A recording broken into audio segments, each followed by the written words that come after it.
Vamos a arrancar el panel del sábado 12, mesas de cierre. El tema, avances pendientes en el derecho del trabajo. Los expositores tenemos a Paula Nievas Ibáñez, Rodolfo Zunino, Lucas Gómez Portillo y Diego Guirado. Va a arrancar Paula Nievas Ibáñez, que es abogada especialista en Derecho del Trabajo por la UCA, docente Facultad de Derecho de la UBA, autora de artículos de la materia, asesora en el Consejo de la Magistratura de la Nación. Bueno, el tema, la importancia de la perspectiva de género. Adelante, Paula, cuando quieras. Bueno, ahí está prendido, sí. Bueno, buenos días a todas y a todos. En primer lugar, gracias a la Asociación de Abogados Laboralistas de Rosario por esta invitación, a Sebastián, que es tan generoso, a todos los compañeros, Eva, Lautaro, Cecilia, Sebastián, a todos y todas. Bueno, el tema que me fue asignado es el de la importancia de la perspectiva de género. Me voy a centrar, por supuesto, en la perspectiva de género en la legislación laboral. Hablar de la perspectiva de género en la legislación laboral no sería posible sin observar el ordenamiento jurídico argentino desde su nacimiento y de una manera sistémica. Y por supuesto que nos vamos a preguntar si existe una deuda con las mujeres por parte de la legislación laboral. Les adelanto que la respuesta es afirmativa, a esto ya se ha hablado muchas veces.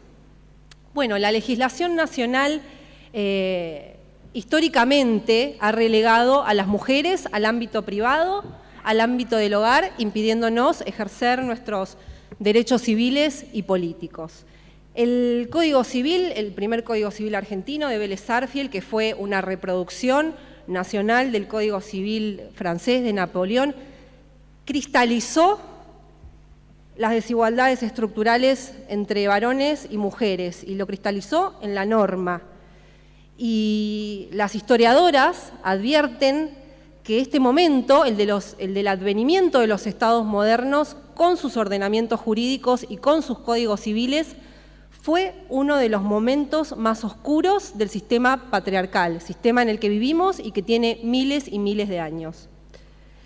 Decía que el primer código se sancionó en 1871, sin embargo el inspirador era de 1804, 67 años antes, es decir, nos estábamos rigiendo por un código que ya estaba viejo y que había pasado tiempo suficiente para que las sociedades siguieran evolucionando en materia de perspectiva de género y de derechos humanos. Para la legislación en ese momento, la peor parte se la llevaba la mujer casada, por supuesto, para quien se mantenía la incapacidad como una norma, sin poder administrar sus bienes propios ni gananciales. El representante legal era el marido, no podíamos celebrar ningún tipo de contrato, no podíamos desistir. Y la mujer soltera o viuda mayor de edad gozaba de capacidad con algunas incapacidades de derecho. Recién en el año 1968, con la ley 17.711, que reforma el Código Civil, se introduce la plena capacidad civil de la mujer mayor de edad. El derecho a ser tutoras, a ser curadoras, el derecho a administrar libremente nuestros bienes propios y los gananciales producto de nuestro trabajo. En la región, por ejemplo en Chile, la plena capacidad civil de las mujeres recién se adquirió en 1989, es decir, no hace tantos años. En Brasil en 1962, en Uruguay en 1946, bastante antes que en Argentina. Por supuesto que frente a las conquistas de las mujeres, las contraofensivas suelen ser muy fuertes, así como en el 68 adquirimos la plena capacidad civil, en el 69 se sancionó una ley también impulsada por Borda, que fue el que impulsó la reforma del Código Civil, que estableció la obligatoriedad para las mujeres de utilizar el apellido del marido con el de. que no todas lo utilizaban, porque ayer mi mamá me decía que ella no utilizaba el apellido del marido. Bueno, en lo que respecta a la legislación laboral, por supuesto que la legislación laboral también receptó este rol de las mujeres, hogareño, maternal, reproductivo. Sin embargo, la participación de las mujeres en la actividad económica siempre fue importante en todas las épocas, si no, no hubiéramos llegado a los estados evolutivos actuales sin la participación de la mitad de la población en todas las actividades. Esto lo dice Dora Barrancos. Y además, en la actualidad, finalmente se reconoce a las tareas de cuidado como la principal actividad económica, la que mayor aporte hace al PBI. Esto salió a la luz o ya no se puede discutir más desde la pandemia. Es decir, las tareas de cuidado aportan la mayor actividad económica y son realizadas mayormente por mujeres. 9 de cada 10 realizamos tareas de cuidado dedicando 6,4 horas al día. Tareas que generalmente no son remuneradas y cuando son remuneradas son mal remuneradas. Y bueno, hablando de la historia de las mujeres, en la Revolución Industrial, mujeres y varones se incorporaron a las fábricas y quedando sujetos a largas jornadas, a peligro para su salud, discriminaciones en materia salarial que perjudicaban mayormente a las mujeres. Éramos una mano de obra marginal, menor calificada, peor remunerada, pero por supuesto muy requerida. Y se empezó a pensar que ese trabajo de las mujeres en las fábricas dificultaba su vida familiar, la obligación de permanecer en los hogares realizando las tareas de cuidado. Y fue así como nacieron las corrientes legislativas que establecieron regímenes superprotectorios para las mujeres en el mundo del trabajo. Nuestra ley de contrato de trabajo, por supuesto, no fue ajena, también receptó un régimen superprotectorio para las mujeres cuando trabajan. La ley de contrato de trabajo del año 74, la obra magistral de Norberto Centeno, como él mismo decía, cada hombre o cada mujer, podríamos agregar, es hombre de su tiempo. En ese momento se necesitó eso, se puso eso en la ley de contrato de trabajo, artículos que hoy siguen estando en el título 7º de la ley de contrato de trabajo sobre trabajo de mujeres. Sin embargo, a la luz de los compromisos internacionales asumidos por nuestro país, por la ratificación de convenios relativos a la eliminación de la discriminación y de la violencia contra las mujeres, podemos decir que estos artículos, o la mayoría de los artículos de este título, se han tornado inconstitucionales. No sé si está Andrea García Bior, pero ella remarca muchas de estas cosas y de estos estudios, los hemos aprendido de ella, que el título 7º de la Ley de Contrato de Trabajo sobre trabajo de mujeres requiere de una reforma sistémica. Les mencionaba recién la normativa internacional. Bueno, la Convención Internacional sobre la Eliminación de todas las formas de discriminación contra la mujer, la CEDAW, convención que tiene jerarquía constitucional, que establece que los estados tienen que adoptar medidas apropiadas para modificar los patrones socioculturales de conducta de hombres y mujeres, para alcanzar la eliminación de los prejuicios por motivo de género y las funciones asignadas de manera estereotipada a varones y mujeres. Lo mismo que los estados deben garantizar que en la educación familiar exista una comprensión adecuada de la maternidad como una función social y el reconocimiento de la responsabilidad que tienen los progenitores, mujeres o varones, compartida en cuanto a la responsabilidad de educación y de cuidado de los hijos e hijas. También la Convención de Belém do Pará, que en este momento se está tratando en el Congreso Nacional el proyecto para darle jerarquía constitucional, que es la Convención Interamericana para prevenir, sancionar y erradicar la violencia contra las mujeres, también normativa muy similar en cuanto a este tema, respecto de lo que tienen que hacer los estados partes, medidas específicas para modificar estos patrones socioculturales de conducta de hombres y de mujeres. Bueno, toda esta normativa internacional que tiene jerarquía constitucional pasada, decía, la ley de contrato de trabajo con estos artículos pasados por este tamiz de las normas que acabo de mencionar, bueno, nos dan como resultado que justamente no se condicen y podemos decir que son inconstitucionales. ¿Por qué? Porque la ley de contrato de trabajo, en el trabajo de mujeres, digamos, les reserva el lugar de cuidadoras y de mujeres que tienen que estar en el hogar, digamos.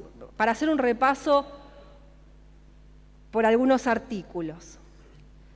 El 173, referido a la prohibición de trabajo nocturno para las mujeres, ya fue derogado por la ley 24.013.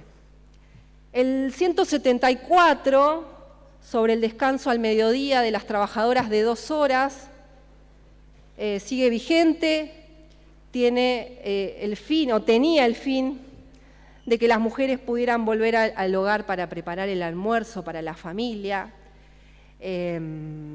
Hoy por hoy esto, digamos, resultaría impensado, ¿no? Y también por lo que mencionábamos, la obligación del Estado de promover políticas que eliminen los estereotipos de género.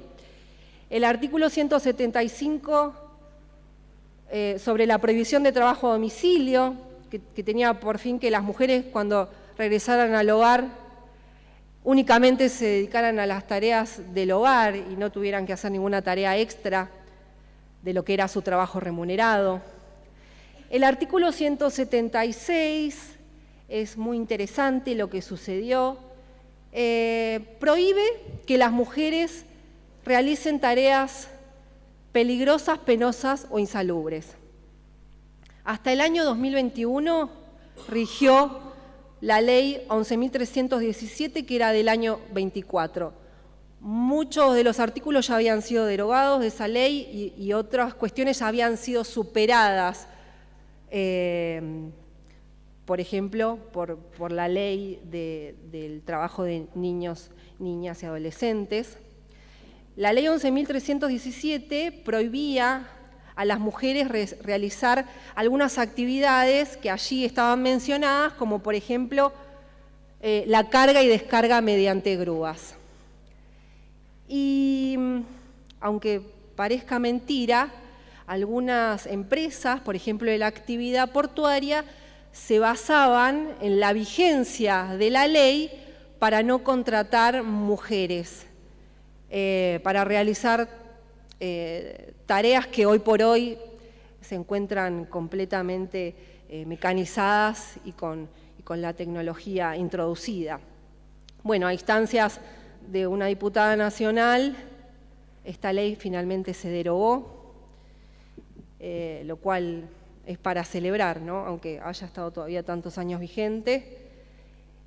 El artículo 179, que también el año pasado tuvimos muchas noticias sobre este tema. Hoy ya no hablamos más de guarderías, porque los niños, niñas no se guardan, ni de salas maternales, porque las tareas de cuidado no deberían recaer únicamente sobre las madres. Hoy hablamos de salas de cuidado. Pasaron 48 años desde que se sancionó la ley de contrato de trabajo para que se reglamentara este artículo 179 que establece que en los establecimientos en los que se desempeñe la cantidad de trabajadoras que la reglamentación diga, el empleador deberá habilitar salas maternales y guarderías para niños, que, bueno, ahora la reglamentación dice que son desde 45 días hasta la edad de 3 años. Bueno, les decía, este artículo no se reglamentó sino hasta hace muy poquito tiempo.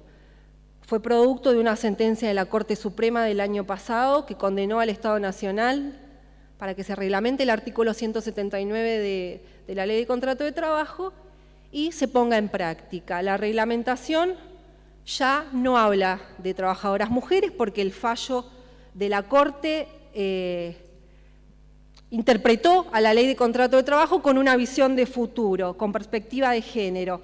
Por ello no debe hacerse distinciones entre trabajadoras y trabajadores. En los establecimientos en los que se desempeñen al menos 100 personas, existe la obligatoriedad de habilitar salas de cuidado. Esto va a empezar a ser obligatorio a partir de marzo del año que viene, si calculé bien los tiempos.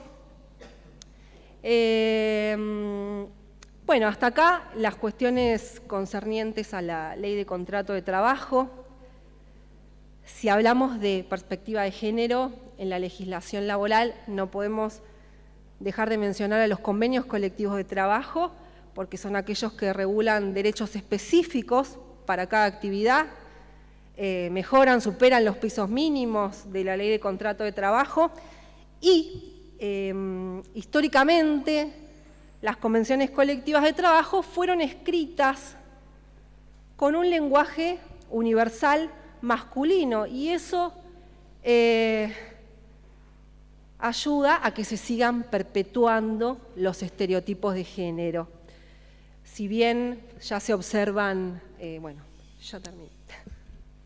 Si bien ya observamos, por supuesto, los nuevos convenios colectivos de trabajo se escriben con lenguaje inclusivo, todavía quedan muchos de antes.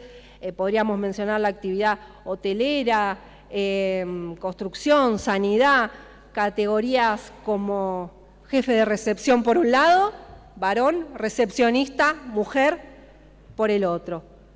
Conserje, portero, varones, gobernanta principal, mucama, en la actividad hotelera, peón, mozo, enfermera, siempre mujer, cirujano, médico.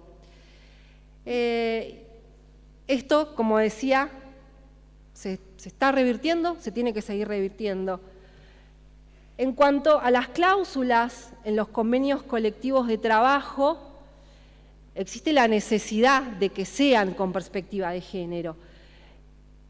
Podemos destacar las licencias únicas por nacimiento, que fue incorporada en algunos convenios colectivos de trabajo. La licencia única por nacimiento la puede gozar cualquiera de los dos progenitores, sea la persona gestante, ya no hablamos de madre, hablamos de persona gestante, o la persona no gestante.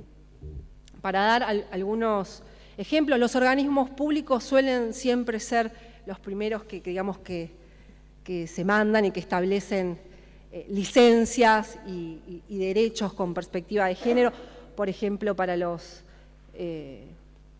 funcionarios y trabajadores del Consejo de la Magistratura de la Nación existe la licencia única por nacimiento, en la legislatura de la Ciudad de Buenos Aires también. Otro tipo de cláusulas que pueden llegar a contener los convenios y que deberían incluirse en los convenios sobre distintas licencias que son con una perspectiva de género y de responsabilidades familiares, como por ejemplo la licencia por casamiento de hijos o hijas, de fallecimiento del conviviente, licencias por cuestiones de violencia de género, de cuidados de hijos con discapacidad, que eso no está previsto comúnmente, licencias extendidas por nacimiento de hijos, licencias para adaptación escolar de niños y niñas, por reuniones, actos escolares, por guarda con fines de adopción, por adopción, la instalación de lactarios en los lugares de trabajo. Bueno, no me quiero seguir extendiendo, voy a redondear porque ya me dijeron que estaba en tiempo.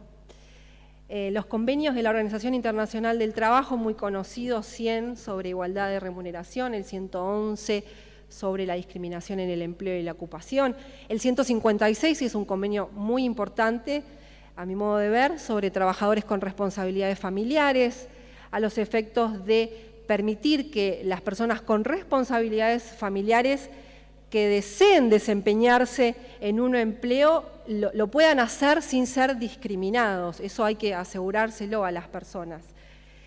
El convenio 190 de la Organización Internacional del Trabajo, que fue ratificado por Argentina en el 2020 y ya nos obliga en el ámbito internacional, es un convenio con una gran perspectiva de género, inclusive se incluye entre las modalidades de la violencia laboral la que es efectuada contra las personas en razón de su sexo o género en el ámbito laboral.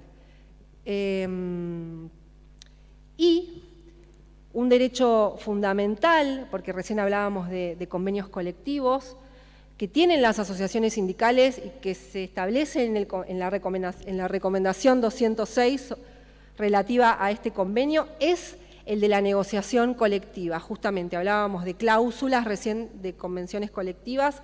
Bueno, en materia de violencia laboral se hace hincapié en el derecho que tienen las asociaciones sindicales a la negociación colectiva como medio para prevenir y abordar la violencia y el acoso en el mundo del trabajo. Y para repasar un poco y qué es lo que sucede en nuestro país, hay un informe del año 2021 del Ministerio de Trabajo de la Nación que se está actualizando, o sea que este año vamos a tener seguramente más información, que realizó un relevamiento sobre los convenios y acuerdos colectivos que fueron celebrados entre enero del 19 y marzo del 21, con la pandemia de por medio, y que hayan incorporado en su regulación cláusulas relativas a la erradicación de la violencia y del acoso en el mundo del trabajo, licencias en el marco de la ley 26.485 de protección integral a las mujeres, es decir, licencias por violencia de género, y atención de personas que sufren situaciones de violencia. Bueno, rápidamente, de este relevamiento que hizo el Ministerio de Trabajo de los convenios y acuerdos entre enero del 19 y marzo del 21, arrojó como resultado que de 4.713 negociaciones que existieron en total, solo un total de 15 incorporaron cláusulas relacionadas con los temas que tratan sobre violencia y acoso en el mundo del trabajo. Parece poco que de 4.713 negociaciones, solo 15 incorporaran cláusulas. Es verdad que todavía no se había ratificado el convenio, que eso fue recién bien entrado el 2020. Uno podría decir que en el 2020, durante la pandemia, no nos podíamos poner a pensar en negociar cláusulas sobre violencia laboral, porque había otras cuestiones más importantes, como salvar la vida de los trabajadores y trabajadoras. Sin embargo, los trabajadores esenciales, como las actividades de comercio, de salud y de servicios sociales, son los que más estuvieron expuestos a situaciones de violencia laboral y a altos riesgos de violencia laboral, y en estas actividades no se registró justamente ninguna negociación. Sí, en otras actividades, como transporte, almacenamiento, comunicaciones, es la rama que con mayor frecuencia en este lapso negoció cláusulas de violencia y acoso laboral. Después las ramas de industria manufacturera, electricidad, gas, agua, intermediación financiera, que tuvo también un protagonismo muy importante la asociación bancaria, celebrando acuerdos relativos a esta temática.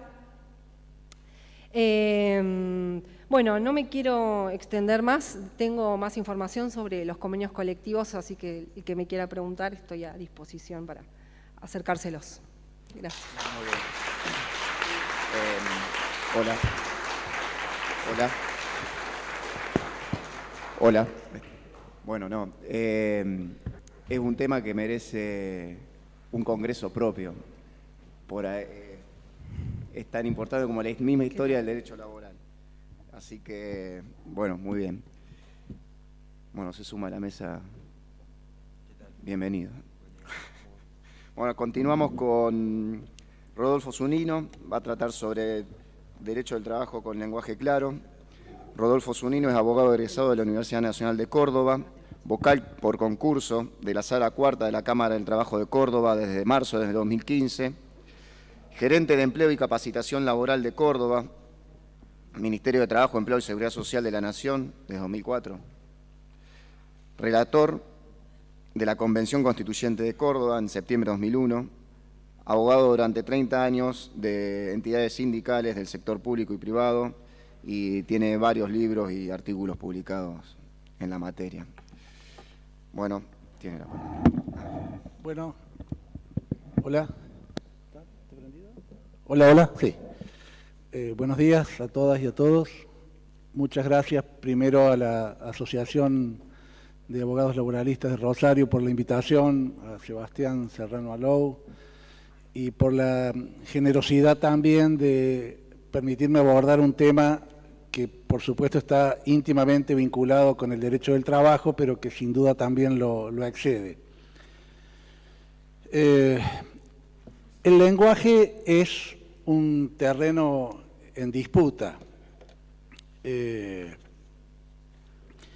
como lo es también el derecho, donde con solo pensar en la ley de contrato de trabajo, en la ley de protección del bosque nativo, en la reclamada ley de humedales, en la ley de manejo de las financieras, aparece claro que atrás de cada una de estas normas hay fortísimos intereses económicos y que las normas disponen de conformidad a cómo se dio esa correlación de fuerzas, y por eso hay intenciones de modificarlas para correr los beneficios hacia un lado o de mantenerlas porque los beneficios están dados para un lado en un determinado momento. El derecho también trasunta una disputa de tipo ideológica, garantismo versus punitivismo, conservadurismo versus avances en materia de género,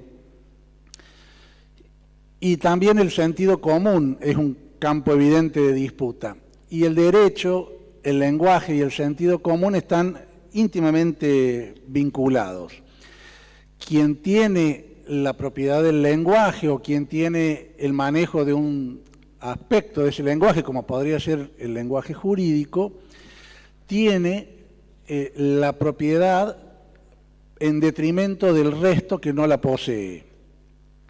Y acá entonces nos podemos, quienes hemos pasado por las aulas de las facultades de Derecho, constatar que hemos sido formateados, embretados casi inexorablemente hacia el uso de un lenguaje encriptado, opaco, barroco, lleno de giros que son absolutamente ajenos al lenguaje diario, coloquial, pero además con una impronta por la cual el uso de ese lenguaje con esas características pareciera que le da a quien lo tiene una pátina, un barniz de sapiencia, de erudición, que está como por encima del resto, da muestra de que es un gran jurista quien se maneja con esta terminología. Entonces, cuando hablamos de esta cuestión, entra a jugar lo que conocemos como el derecho a comprender. Es muy difícil comprender lo jurídico para el común de la gente, justamente por el uso de esta modalidad de nuestro lenguaje. La clave en esta cuestión está en advertir, internalizar quién es el verdadero destinatario de la actividad jurídica, de los escritos jurídicos, que no es para el caso de quienes somos jueces o juezas, el abogado. Para el caso de los legisladores, no es una entelequia. Siempre el destinatario es el ciudadano y la ciudadana, la ciudadanía. Entonces, en la medida en que se internaliza eso, uno hace un clic y advierte que toda esta parafernalia de palabras que se utilizan deja de tener sentido. Algunas precisiones sobre el lenguaje claro. Una primera premisa que me parece importante sentar es que no está en absoluto reñido con la necesaria precisión técnica. Pareciera, o uno podría pensar que si yo no puedo decir in itinere o no puedo decir non bis in idem, me tengo que salir y voy a caer en una ausencia de precisión. Y la verdad es que no tiene nada que ver. Es absolutamente compatible el uso de un lenguaje claro con la precisión técnica. Se trata, en definitiva, de una cuestión empática, de ponerse en el lugar de quien es el destinatario, quien está recibiendo o quien esa decisión judicial o esa normativa o esa resolución administrativa afecta. Entonces, en la medida en que quien la realiza advierte quién es el destinatario, esa forma de redacción cambia. Y esto tiene que ver primero con el acceso a la justicia. ¿Qué clase de acceso a la justicia puede haber si las resoluciones que me van a afectar en mis derechos yo no las entiendo? Tiene que ver con la tutela judicial efectiva, con la garantía de defensa en juicio. Ahí vamos a ir también a un punto que es, ¿por qué afectaría mi defensa en juicio si yo me estoy defendiendo, por ejemplo, con mi abogado o mi abogada? Porque no se trata de eso, se trata de que es mi libertad, mis bienes los que están en juego, y por más que mi abogado pueda defender mis derechos, yo tengo que conocer como ciudadano o ciudadana acabadamente qué se resolvió, por qué se resolvió, en función de qué. En definitiva, tiene que ver con profundizar o mejorar el sistema democrático. Hay también que hacer alguna precisión o distinción. No es lo mismo lenguaje claro que lenguaje de lectura fácil. Suelen aparecer en los diarios fragmentos o notas paralelas a una sentencia en la que, por ejemplo, un juez o una jueza de menores le habla de manera directa a un niño o a una persona con discapacidad. Bueno, el lenguaje fácil es algo que va en paralelo a las resoluciones judiciales. Ese es el lenguaje fácil, de lectura fácil. El lenguaje claro hace a la resolución judicial, hace a la ley, hace a la resolución, es parte de, no es una cosa que va al lado de.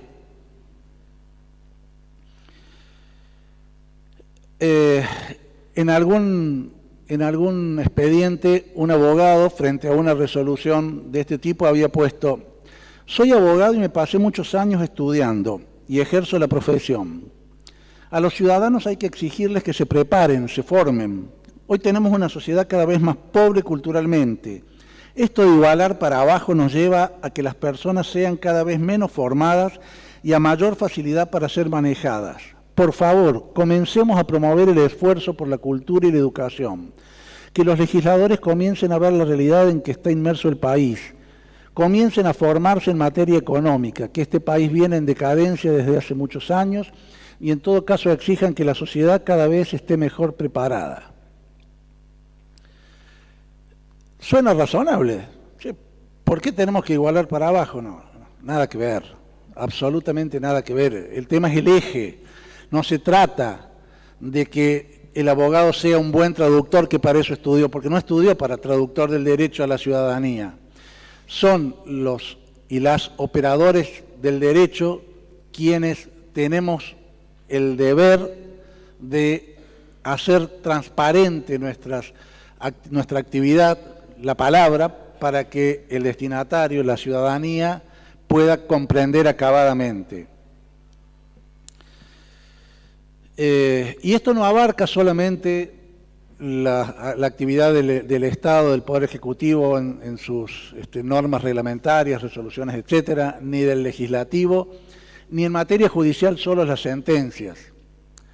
Muchos habrán conocido a Mario Juliano, el juez, creo que era de La Plata, me parece, o Necochea. Él solía, cuando le hacían alguna presentación en las causas que manejaba, en vez del remanido téngase presente para su oportunidad y en caso de corresponder o qué sé yo, él les ponía bueno. Era bastante más simple de entender. El texto constitucional de Chile, que después terminó no aprobado por el plebiscito, contó con toda una asesoría para ser redactado en lenguaje claro. O sea que es un tema en el que se está avanzando. Pero es un proceso. ¿Qué quiero decir con esto? Es un proceso y una lucha contra uno mismo. Hemos sido tan fuertemente sellados en la frente con el non bis in idem, etcétera, etcétera, que es muy difícil salirse. Entonces, ese proceso consiste en veo lo que hice. Entonces, bueno, en vez de prístino, que dicho sea de paso todos lo usamos como claro y en realidad significa antiguo en el diccionario de la Real Academia, en vez de prístino pondré transparente, claro, etcétera. Pero cuando vuelvo a leer ese escrito, seguramente voy a encontrar otro giro, otro modismo, y voy a decir, che, esto, ¿cuál es la idea? Si ese lenguaje no se usa afuera de tribunales, ¿por qué lo tengo que usar adentro? Tiene que ser un lenguaje que sea entendible afuera de tribunales. Tiene que ser un lenguaje entendible afuera de la legislatura. Tiene que ser un lenguaje que advirtamos que lo va a entender cualquier persona sin formación jurídica. Algunos tips sobre este tema. Desterrar total y absolutamente el uso de latinajos. Todos son traducibles, todos. Ut supra, in itinere, aquo, qué sé yo. Bueno. Desterrar los arcaísmos, magüer, ¿quién sabe qué quiere decir magüer? Cualquiera que le preguntas en la calle. Desancicular. Me detengo un momento en la palabra autos. Un amigo contaba que, un colega juez contaba que cuando antes ejercía la profesión, llegan a un acuerdo en el tribunal y había que hacer el auto homologatorio. Entonces él estaba con su cliente y queda en que lo iba a preparar él y al otro día lo llevaba en un pendrive, me imagino, al tribunal. Entonces le dice, doctor, le dice al juez, mañana le traigo el auto. Cuando salen, el cliente los reputió, yo no voy a entregar ningún auto. Y auto lo usamos, auto para sentencia, vamos a resolver. Auto, la resolución en sí. Auto interlocutorio, bueno, generan una confusión. Yo desterré el uso de auto. Las siglas, la primera vez que uso LST pongo Ley de Contrato de Trabajo, en adelante LST, Convenio Colectivo de Trabajo, en adelante CCT, etcétera, etcétera. Los montos en letras no, los pongo en números, así de simple para visualizar. El tema del género, el trabajador, la trabajadora, las personas que trabajan, etcétera, etcétera. Lenguaje con perspectiva de género, no sexista. Me parece que me estoy olvidando de algo que me interesaba. Bueno. En definitiva, el lenguaje no es neutro, no es aséptico, no es inocente, Entonces, el uso que le demos a ese lenguaje tiene mucho que ver también con una cuestión política y simbólica. No es un tema menor el lenguaje, es un tema políticamente sensible. Entonces, todo avance que podamos hacer, sobre todo quienes de por sí ya por ser profesionales somos deudores de nuestra sociedad, por ese solo hecho, somos privilegiados y somos deudores de nuestra sociedad, mucho más si lo hemos sido en una educación pública, ¿no? En una universidad pública o en lo que fuere, nuestra formación educativa. Y mucho más si tenemos una perspectiva de poner ese título profesional al servicio de causas justas. Y dentro de esa perspectiva, claramente está esta pelea con nosotros mismos para avanzar en materia de lenguaje claro. Así que bueno, muchas gracias. Bueno, la verdad que muy bueno, muy instructivo. Bien, continuamos con Lucas Gómez Portillo, que nos va a hablar sobre nuevas tecnologías y proceso laboral tuitivo. Lucas Gómez Portillo es abogado constitucionalista de Mendoza, miembro de Confluencia Federal de Laboralistas, cofundador del sistema de gestión para abogados y abogadas de nombre Liberium, ¿no? Sí. Bien. ¿Escuchan? Hola.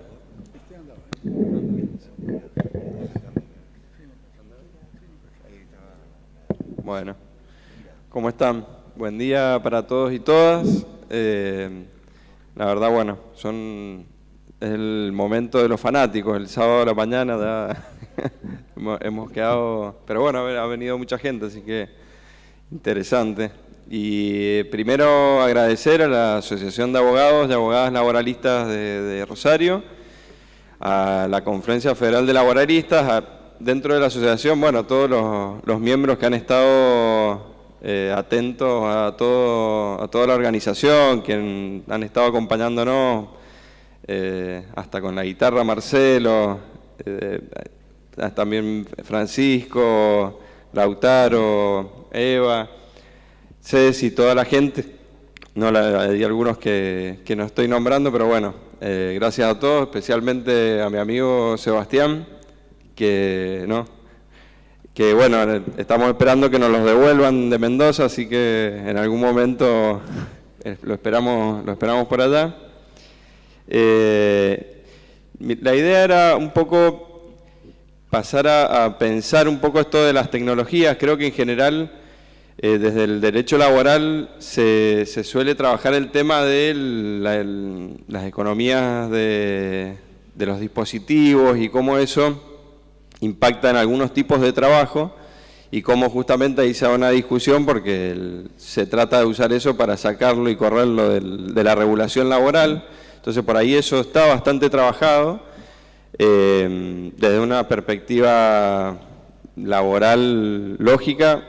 Hay relación de empleo y demás, pero bueno, ahí es interesante esa discusión y dar en profundidad porque atrás de eso se dan otras discusiones y se pueden llevar puestos derechos laborales que hoy no están para regalar.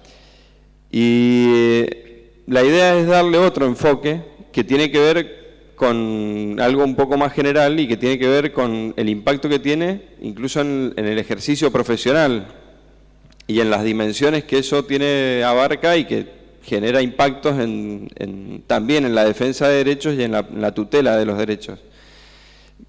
Así que me parece que la idea es arrancar con una imagen, que es la de un abogado, ya que está de moda la película 1985, que son un poco menos de 40 años.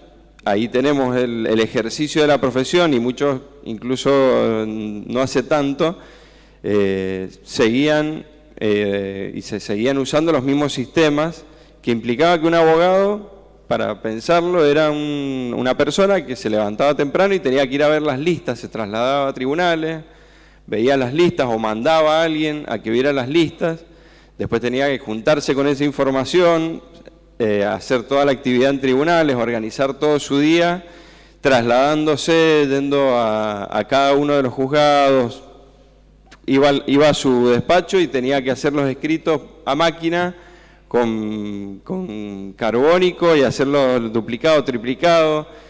Después tenía que atender sus clientes con el teléfono fijo, llamar a otros abogados y ver si lo atendían del otro lado y si él estaba.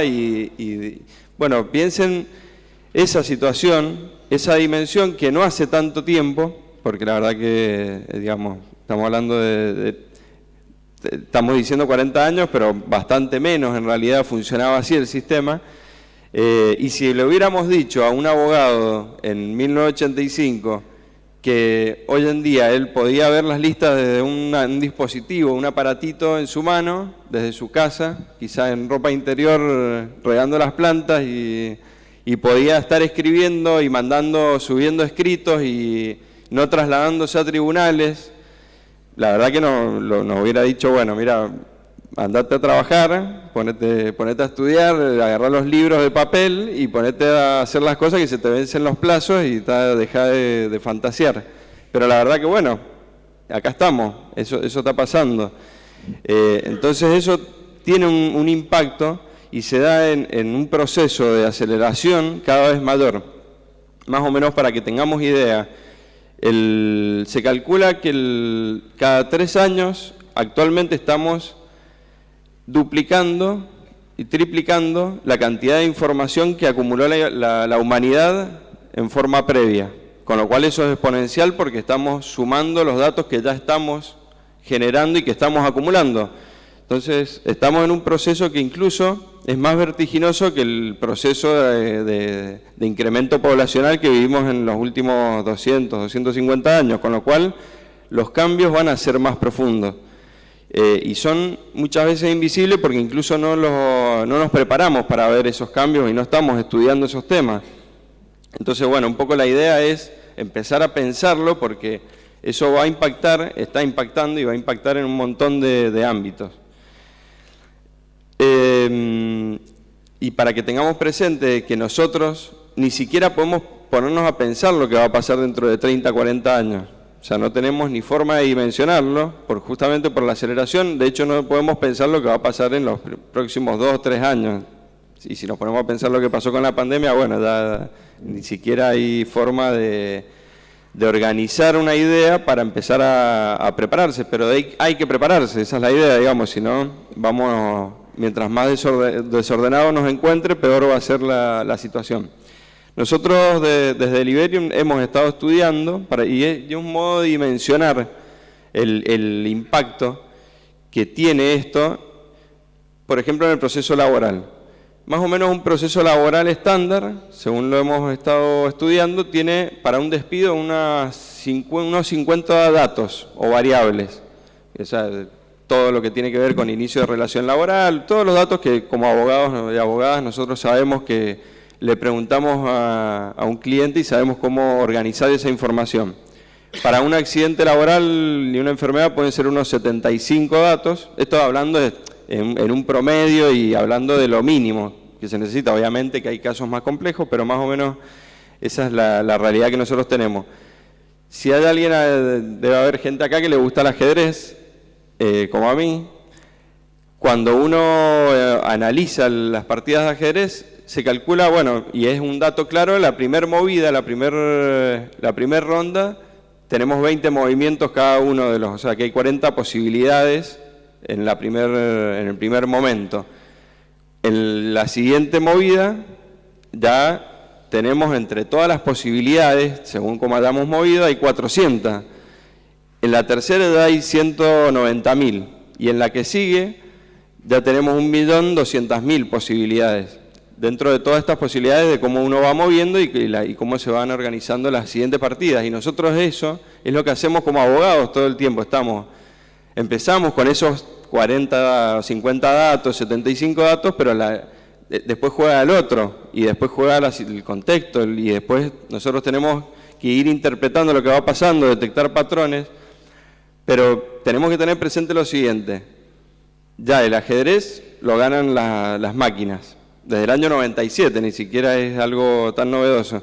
Y juegos más complejos como el Go chino, también ya las máquinas desde 2007 le ganan a los humanos. Entonces, tenemos esto ¿para qué traigo esto? Para que tengamos presente la dimensión de que las herramientas actuales, que todavía son más potentes que esas que le ganaban a un humano en un juego de mesa, hoy pueden procesar esa información y estamos ante un desafío gigantesco, porque la verdad es que hay un montón de cosas que son automatizables y nos gusten o no, se van a automatizar. O sea, no es un problema, es como todo, es como si me hubieran dicho, de hecho yo resistía por ahí el WhatsApp.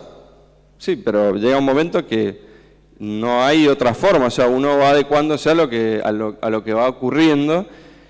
El tema es cómo se va posicionando ante eso. Nosotros también hemos calculado más o menos, para que tengamos presente, que en la situación actual y con herramientas bastante básicas se puede automatizar hasta un 70% de la actividad profesional, fuera de otras cuestiones. Entonces hay que ver, también estudiar eso en profundidad, porque tiene un impacto muy grande en cómo trabajamos y en los resultados que tenemos. Entonces, lo que yo quería básicamente era, anoté una serie de desafíos y problemáticas que no son invento mío, sino que están en agenda de los que están estudiando estos temas y en la academia y en la práctica. Me voy a abocar a algunos nomás por un problema de tiempo, pero lo primero es que pensemos, nosotros como abogados y abogadas en general, tenemos un problema de conservación del dato y de aprovechamiento del dato. Nosotros actuamos repetitivamente, hacemos cosas del corte y pegue y hacemos un montón de veces lo mismo, pero ese dato se pierde. Queda generalmente en una base de datos que usamos informalmente, o lo usamos en una agenda de papel, como hacía el abogado de 1985, y tenemos un problema porque ahí se va el tiempo nuestro de trabajo también, y ahí viéndolo desde hasta nosotros como trabajadores perdemos un montón de tiempo, y eso se desaprovecha. Sí.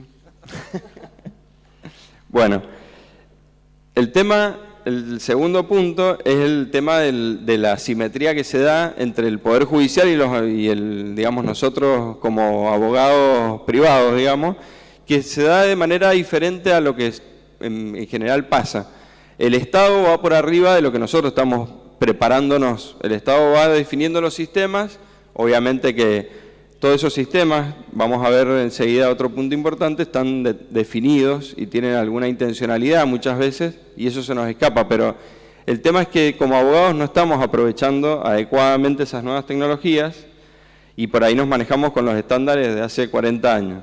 Incluso los sistemas estos que se implementan también repiten las mecánicas de hace 40 años en vez de aprovechar esas nuevas tecnologías para dar nuevas soluciones y generar incluso nuevos desafíos.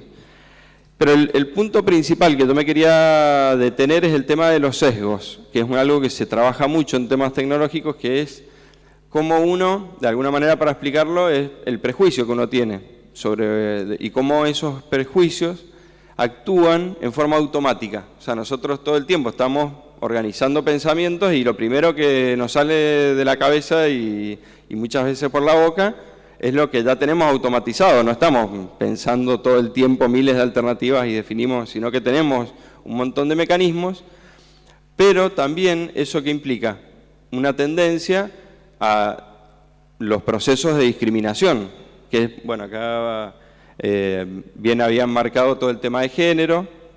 Eso es muy importante porque ahí es donde se ve claramente, o sea, el grupo social y los sistemas sociales tienden a replicar determinados formatos que establecen esos prejuicios. Y si esos prejuicios se trasladan al sistema, tenemos un problema.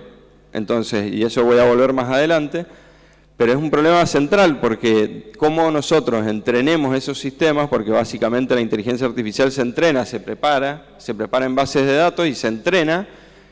Lo importante es quién la entrena, para qué y cómo va a definir esa tendencia. Y a la vez que los sistemas también generan sesgos en sí mismos. O sea, hay veces que los propios sistemas construyen sesgos, detectando también los sesgos sociales, pero a veces construyendo propios. Entonces hay que estar preparados para eso.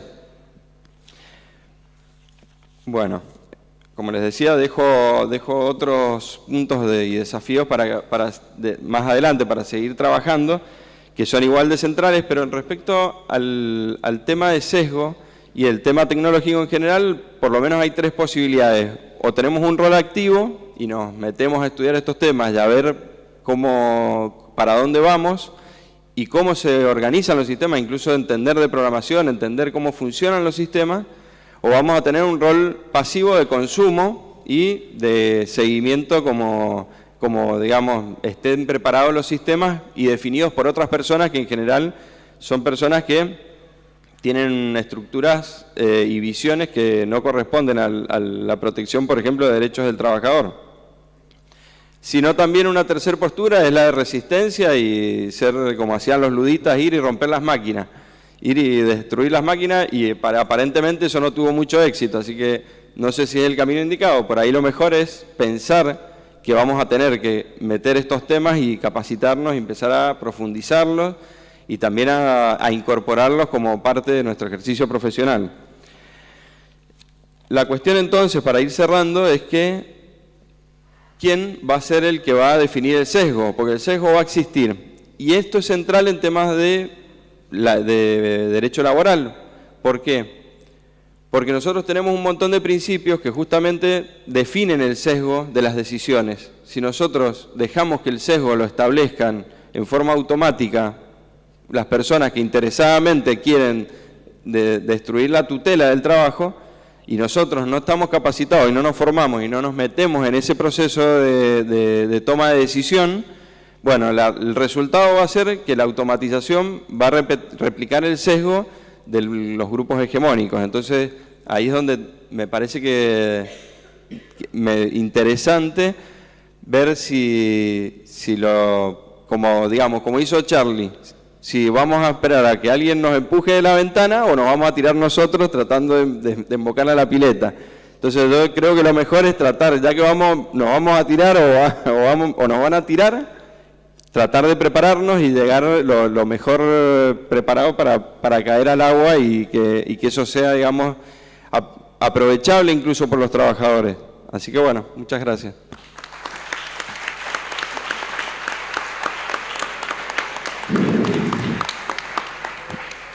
Bueno, muy bien. Muy bueno, che.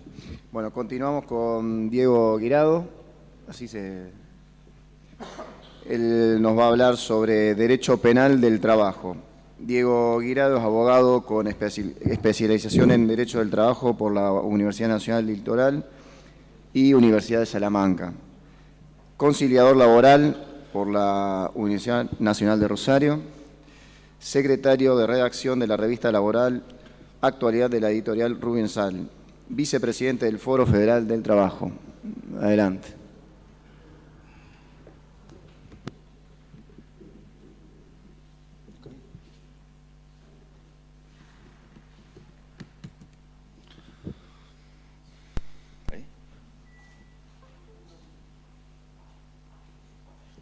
Bueno, hablando de tecnología y de incapacidad para adaptarse.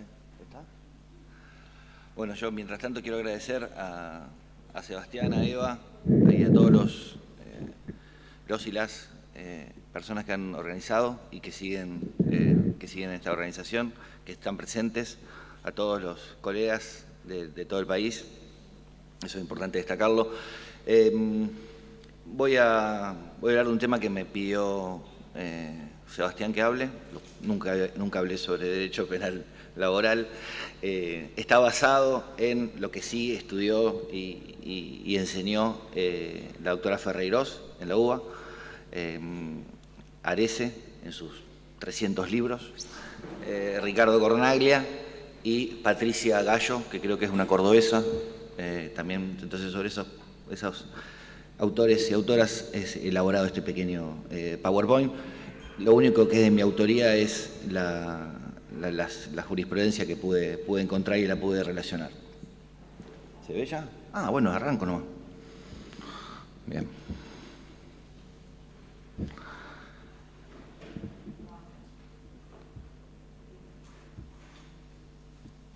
Empecemos por las conclusiones, ¿no? La legislación penal argentina no ha tenido en cuenta a la persona que trabaja cuando la misma resulta víctima de delitos en su condición de tal. Eso va a ser la conclusión de esta breve exposición. Y ahora nosotros lo que voy a tratar de hacer es qué hicimos nosotros como laboralistas ante esta situación y ante este acercamiento al derecho penal. No tenemos ningún problema como laboralistas en ir al derecho civil, a buscar herramientas, a buscar prevención, a buscar reparación integral, al derecho societario, a buscar responsables, al derecho al consumo también, para buscar un mayor resarcimiento con los daños punitivos que desarrolla Daniela Fabier. Pero ¿cuál es el contacto que tenemos cuando tenemos que defender una causa, ¿no? Ayer hablaba Gustavo y Matilde sobre la criminalización de la protesta, los diferentes proyectos que hay continuamente, ¿no? De esto de involucrar, ¿no? A los sindicalistas, a las personas que ejercen esa representación en estar sujeto a penas privativas de la libertad. Entonces ese puede ser un contacto, ¿no? Directo que tenemos, y hay causas, y después la responsabilidad de los sindicatos por los daños que se causan en esas protestas. Entonces ese es un primer contacto. Después también, y a lo mejor los que no hacen derecho colectivo, que es en el derecho individual, ¿no? Cuando nos encontramos con una retención de aportes, ¿no? ¿Nosotros a qué vamos? Vamos al 132 bis, vamos hacia la responsabilidad de los socios, pero no se nos ocurre hacer una denuncia penal tributaria, ¿no? Nos quedamos ahí. Y después quizás la que más se nos presenta es cuando al trabajador o a la trabajadora invocan un delito al despedir, ¿no? Entonces ahí sí agarramos el código penal y decimos, bueno, esto se configuró, no se configuró. Y acto seguido, cuando vemos que no hay una configuración de delitos, nos damos cuenta que podemos reclamar, ¿no? Un resarcimiento del daño moral, ¿no? Y la complejidad que tiene al momento de que ese despido sea justificado, tener que acreditar el delito por el cual se lo despidió. Pero tampoco se nos ocurre ir más allá, ¿no? con una denuncia penal por una imputación calumniosa de un delito que no se cometió. Hasta ahí llegamos, y está bien que así sea, pero bueno, la idea es plantear algunos interrogantes. Otro tema, otro caso también que se da, ¿no? ¿Qué hacemos ante una renuncia forzada como laboralistas? ¿A dónde vamos primero? Dice, bueno, esa renuncia no fue en contra de su voluntad, lo apretaron, lo llevaron al correo. ¿Qué hacemos? Pedimos la indemnización por despido, el 245 y todas las otras indemnizaciones, y vamos más allá, y vamos al derecho civil de nuevo y pedimos un resarcimiento moral. Después se verá la determinación, ¿no? En algunos casos también podemos pedir hasta la reincorporación por haber sido violado en su libertad de decidir la continuidad o no de esa relación. Pero también tenemos el derecho penal, el 168, como una medida accesoria. Y esto es a los fines de que las personas que lleven adelante esta conducta forzada, o sea, quienes obliguen, sepan que también pueden ser sometidas a un proceso penal. Entonces, una cosa es cuando la plata la termina poniendo la empresa o la termina poniendo un empleador, y otra cosa cuando vos tenés con tu libertad hacerte cargo de lo que te mandaron a hacer o de lo que vos hiciste deliberadamente por convicción o por lo que sea. Entonces, ahí cuando empieza a jugar el tema de la libertad personal, ya me parece que es otro campo al que tenemos que nosotros, los abogados y abogadas que defendemos trabajadores, tenemos que empezar a estudiarlo también para lo que es después la prevención, la protección de la persona que trabaja en su integralidad. Pero bueno, Sebastián me dio una línea, yo me estoy yendo de esa línea, y él me habló de los riesgos del trabajo. Es así. Yo te imputo todo, Sebastián. Varios te imputaron. Bien, vamos con la ley de riesgo de trabajo, ¿no? La ley de riesgo y sus reformas, los empleadores a partir de la afiliación a una RT vieron facilitar sus posibilidades de actuar, sin tener que soportar las consecuencias económicas de los daños que causan. Esto promovió las condiciones objetivas para el aumento real de la accidentalidad y la violación sistemática de las normas de seguridad e higiene, ¿no? Dañar sin responsabilidad. Ya hemos discutido y vamos a seguir discutiendo sobre los responsables, sobre la magnitud del daño, cómo se repara, el tiempo en el que se repara, ¿no? Y acá hay una decisión política que Fontán Balestra lo determinó muy claramente, ¿no? Para la ley penal, decisión política legislativa, para la ley penal solo adquiere significación la conducta que ella describe, y hay numerosas conductas que chocan con normas preexistentes, pero que la ley penal no capta. Ello no quiere decir que tales actos que quedan fuera de la ley penal no sean antijurídicos, pueden serlo. Lo que ocurre es que no son penalmente relevantes, no tienen como consecuencia una sanción. Eso es política pura y simple, ¿no? Una decisión política pura y simple. Mientras el Código Penal no contemple la regulación de delitos especiales, cuando el daño suceda en los bienes de la salud y vida de la persona que trabaja, el principal cauce deberá darse a partir de la configuración de delitos de homicidio y lesiones, tipificado en los artículos 79, 80, 91, 84. Entonces, esa es la complejidad, ¿no? De llevar ese suceso que ocurre en la vida laboral, ¿no? Ese accidente, que muchas veces termina con incapacidad de muerte, y tratar después de encuadrarlo en estos tipos penales. Entonces ahí es donde viene el desencaje, ¿no? Y que queda en un principio con el no planteo y por otro lado, y en algunos otros casos, como vamos a ver ahora, con la declaración de inocencia o el no sometimiento a la justicia, a las penas de las personas que nosotros señalamos como culpables de ese delito. Un caso, una excepción para tener en cuenta fue quiero ver, ahí está. Vuelvo con el caso después volvemos con los casos de violencia.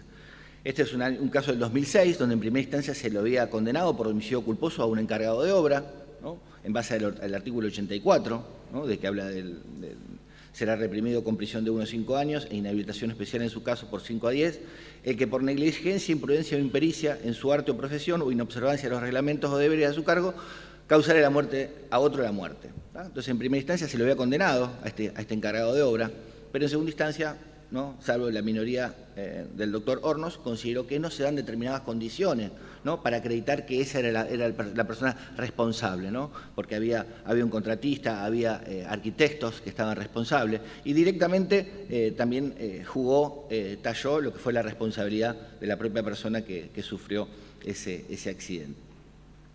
Hornos, en disidencia, dice: resulta autor del delito de homicidio culposo el imputado que, cumpliendo funciones de encargado de obra, tenía potestad para ordenar la colocación de arneses de seguridad y disponer la implementación de vallas de contención para el personal que se desempeñaba en el último piso. Entonces hay todo un repaso de las normas específicas que regulan la actividad de la construcción en la Ciudad Autónoma de Buenos Aires.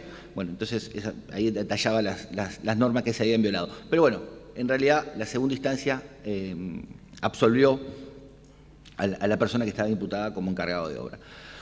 Pero casos en que sí había una condena, y esto está relacionado con lo que decía la colega y con el avance, ¿no? de determinados temas, como es la violencia laboral, la violencia de género, la perspectiva, nuevamente, ¿no?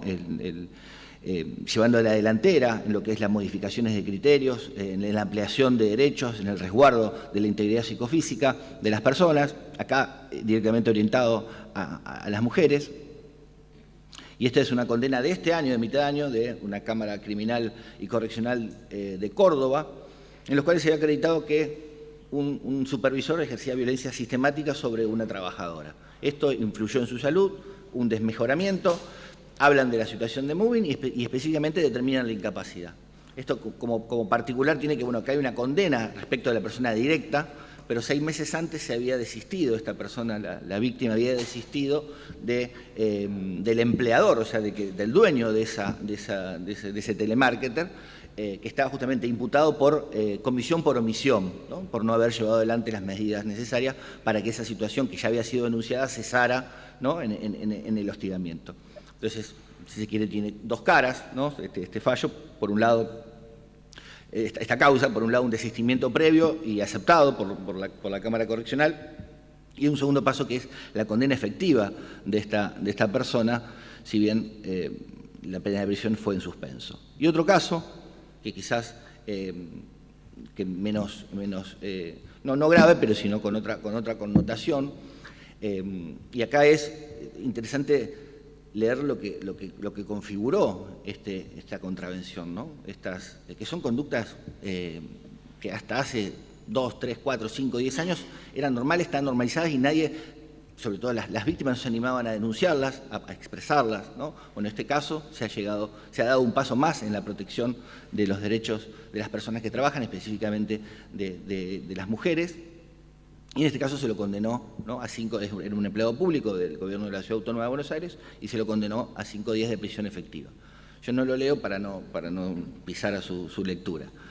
Pero bueno, lo interesante de esto es estos pequeños gestos cotidianos, ¿no?, de acoso, de asedio, ¿no?, que hacía esta persona respecto de esta trabajadora. Y después, al momento de graduar la pena, que también se tiene justamente la posición que tenía, la edad del imputado, la posición de la trabajadora, que todavía no tenía, no, imposible.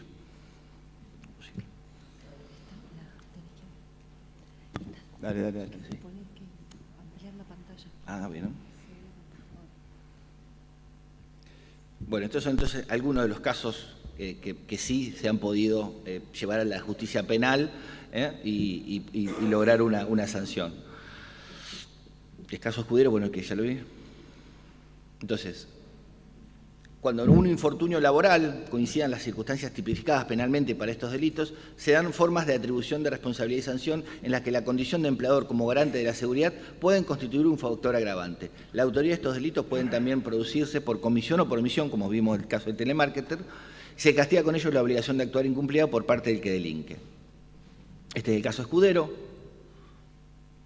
Bueno, esto es lo que ya conocemos, ¿no? La cuestión de accidentes y enfermedades quedó relegada al reclamo individual de la víctima y sus consecuencias económicas, agravada por el paso previo, ¿no?, a partir de la 27.348 y las adhesiones, ¿no?, a las comisiones médicas, y hoy lo que estamos discutiendo que es la desvalorización del crédito del resarcimiento. Entonces, esta es la situación.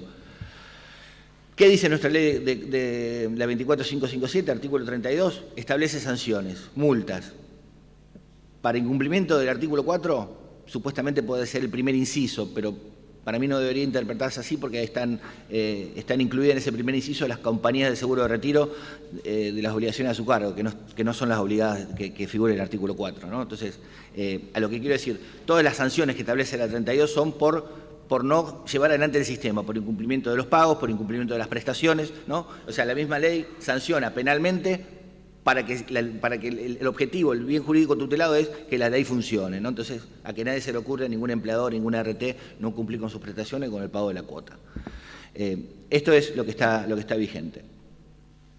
Miren el último inciso, dice: el empleador será sancionado con prisión de 6 meses a 4 años si no abona la cuota o declara su pago, ¿no? La sanción más severa de ese artículo 32 es para el empleador que no paga o que no denuncia que paga. No hay ninguna mención directa a las medidas de seguridad. Como vamos a ver ahora, bueno, acá siguen los incisos, ¿no? ¿Qué pasa en otros países? Y esto no es para hacerme leído, ni para hacer como la mochila noruega, ni hablar de cosas, ¿no?, de otros países para darnos envidia de lo subdesarrollado que somos. Tenemos Italia, que sí directamente va, ¿no?, a los desastres, y tienen casos muy conocidos donde, bueno, han fallecido personas, contaminación ambiental, ¿no?, sanciones de prisión, sanciones, hay muchas empresas transnacionales en Europa en general, entonces las sanciones son en otros países, pero acá específicamente con el incumplimiento referido a las medidas de higiene y seguridad y el desastre que eso puede generar. España también lo tiene, más completo, más desarrollado, estas cuestiones también vinculadas con el ambiente, con medidas específicas de higiene y seguridad. Pero bueno, para salir de esta visión europeísta, no sé si se dice así, vamos con nuestros hermanos peruanos, que dice que deliberadamente infringiendo las normas de seguridad y salud en el trabajo y estando legalmente obligados, ¿no? Nosotros, cuando empezamos a hablar de esto, la que se nos viene a la cabeza es la RT, porque el empleador ha pagado para que eso ocurra, más allá de los casos en que también tiene responsabilidad civil y por qué no responsabilidad penal. Entonces tenemos Perú, tenemos Paraguay, y acá atención, esto le va a gustar a Sebastián, ojo con los que se están yendo a Uruguay a buscar nuevos horizontes, porque hay una ley del 2014 que habla de la responsabilidad penal de los empleadores. Sebastián, si te ibas a ir, pensalo. Entonces, nosotros estamos, Paraguay, Perú, Uruguay, ¿no?, nuestros países hermanos tienen esta regulación específica, ¿no?, en caso de consecuencias nocivas que se generen en los trabajadores y las trabajadoras por el cumplimiento de medidas de seguridad. Por último, para terminar, el proyecto Borinsky, que es el que pude acceder, creo que puedo afirmar que es el último proyecto que ha tenido entidad y ha tenido tratamiento, establece una serie de delitos contra la libertad y la dignidad del trabajo. Estos no los voy a mencionar, algunos ya han quedado, se quiere, por ejemplo, este ya quedó superado, si quiere, con la concepción del convenio 190, pero el último dice delitos cometidos en el marco de la ley de riesgos de trabajo. Y acá dice, bueno, Borinsky se animó y miró alrededor de nuestra América, o miró, si quiere, Italia, España, dijo, e incluyó, ¿no?, estos delitos que afectan por omisión o por acción la salud de los trabajadores. Pero no es así. Volvemos a lo mismo, ¿no? Estas sanciones que teníamos en el artículo 32 se vuelven a repetir, ¿no? Fíjense, prisión de 6 meses a 4 años al empleador que omitiera abonar o declarar el pago de las cuotas correspondiente al régimen de la 2457, el inciso 2. El inciso 1 o el artículo 1 no tiene nombre también para la falta de prestaciones de asistencia médica y farmacéutica. El tercer supuesto también de 2 a 6 meses de prisión para el empleador autoasegurado o integrante de una RT, compañía de seguro activo, que incumplían con las prestaciones dinerarias a su cargo. Bueno, acá, ¿no?, o los aportes a los fondos creados por la 24557, ¿no? Siempre las obligaciones que hacen al mantenimiento y funcionamiento del sistema. Bueno, falta una página. A ver, capaz que acá viene. No, acá ya empezamos. Días multa. ¿Para quién? Para el que omitiera proveer a sus trabajadores de los medios necesarios para ejercer su actividad en las condiciones de seguridad y salud que impusieran las leyes o reglamentos. Días multa, o sea, pasamos de prisión a días multa. Y también días multa para, bueno, el funcionario, el profesional, el representante gremial, ahí de paso lo vuelven a meter, ¿no?, que también incumpla con estas obligaciones. Por último, será reprimido con pena de 6 meses a 2 años de prisión el que, con el fin de eludir el pago de los salarios, bueno, acá hay una cuestión de irregularidad registral. Finalmente, para terminar, dice, se debe incluir en el Código Penal un capítulo destinado específicamente a los delitos laborales. El tipo penal debe alcanzar a los delitos de peligro. La figura del responsable de empresa debe tipificarse siguiendo pautas de la legislación comparada. El delito relacionado con la culpa, la imprudencia y el dolo, con violación de la normativa de seguridad e higiene, sucedido con motivo de la prestación del contrato de trabajo, constatado en litigios de los trabajadores, o sea, una vez finalizado el juicio laboral y constatadas las circunstancias en las cuales se dio el accidente, se debe dar motivo de la instrucción, eso debe ser motivo de la instrucción de la causa penal, en paridad con lo que sucede con cualquier delito culposo, como sucede en los accidentes de tránsito. El orden público y la salud de la población está en juego. Muchas gracias.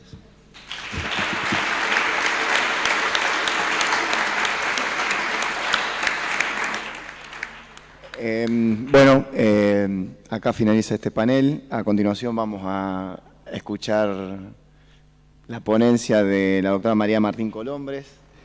Ella es abogada egresada de la Universidad Nacional de Tucumán, especialista del Derecho del Trabajo, docente de la carrera de Relaciones del Trabajo de la Facultad de Ciencias Sociales de la UBA. Bueno, adelante. Ante todo, muchísimas gracias a la Asociación de Abogados Laboralistas de Rosario. La verdad que fueron muy buenos anfitriones, además de poder disfrutar del Congreso y de la sapiencia de todos los expositores. Nos recibieron muy bien y nos trataron muy bien. También en especial a Sebastián, que ahí yo lo whatsappeaba antes de la ponencia. Bueno, ¿qué voy a hablar yo? En realidad, algo relacionado acá con lo que decía el doctor y que me pareció súper interesante con respecto al lenguaje, ¿no? El lenguaje no es inocente, el lenguaje crea realidades, el lenguaje tiene carácter político. Ni hablemos de la historia, que cuando se conquistó América lo primero que se hizo es a los pueblos originales prohibirles de que hablaran en su propio lenguaje. Hace un par de semanas, un conocido empresario que es bastante mediático decía que tomó un artículo que había salido en un diario norteamericano donde hablaba de las leyes modernas, lo importante que son las leyes laborales modernas porque permiten que las personas, los trabajadores despedidos, se puedan reincorporar rápidamente al mercado laboral, producto de esa modernidad. Entonces, me puse a investigar un poquito, cuando hablamos de modernidad, a ver qué es lo que está pasando con la modernidad. Por ejemplo, algunas cosas que suceden en ese país del norte, al cual siempre todos nosotros, a través de los medios de comunicación, estamos totalmente atravesados en lo cotidiano, ¿no? Por ejemplo, en Estados Unidos, solamente el 12% de los trabajadores se encuentran sindicalizados. ¿Pueden realizar una huelga? Sí, pueden realizarla, pero primero tienen que pedir permiso a su propio empleador para tomar esa decisión y para salir a protestar.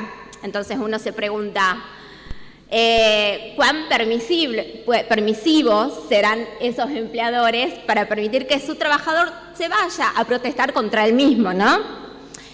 No de vicio tuvo la difusión que tuvo la huelga de Amazon con toda la lucha de los trabajadores. Otra característica que realmente me sorprendió es que cada empresario en su industria, en su empresa, crea las propias normas laborales. O sea, el trabajador que ingresa en esa empresa tiene que acatar, o sea, un contrato de adhesión y no se puede oponer porque son las normas de ese empresario. Los días de enfermedad solamente les cubren 10 días de enfermedad. Después va por su seguro social que tampoco es un verdadero seguro porque una vez que la persona termina el tratamiento, le llega la factura a su casa con miles y miles de dólares que muchas veces lleva a la quiebra familiar. Hoy por hoy, en Washington, como en las ciudades alrededores, profesionales, clase media, apenas pueden llegar a fin de mes con el salario. Entonces, ojo cuando hablamos de modernidad, ojo cuando hablamos de las leyes modernas. Y por otro lado, me puse a investigar otros horizontes. ¿Qué pasa en Noruega? ¿Cómo es el derecho laboral en Noruega? A ver, es verdad, somos países diferentes, culturas diferentes, pero ¿por qué no levantar un poco la cabeza y mirar para otro lado y tal vez tomar elementos que nos puedan llegar a servir a nosotros y que eventualmente podamos avanzar, podamos movernos a un mejor bienestar y también a tener herramientas para poder discutir cuando escuchamos, y a todos nos pasa en nuestra vida cotidiana, las críticas a nuestras leyes laborales. En Noruega, el despido está específicamente establecido cuando un empresario puede despedir. Si un empresario llega a hacer un despido no ajustado a derecho, ese despido automáticamente es nulo y el trabajador tiene que volver a la empresa a trabajar. Escuchamos todo el tiempo de que no, en otros países no hay indemnizaciones. Bueno, les cuento que no es así. En Noruega, el trabajador recibe el despido, si lo despiden, lo tienen que hacer de manera formal, por escrito. El momento que recibe ese telegrama, porque es por correo también como lo hacemos nosotros, en ese telegrama tienen que estar todas las normas y todos los derechos que él puede reclamar.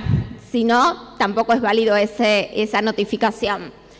Ese trabajador tiene 15 días para sentarse a negociar con su empleador para obtener una compensación económica, lo que para nosotros sería una indemnización.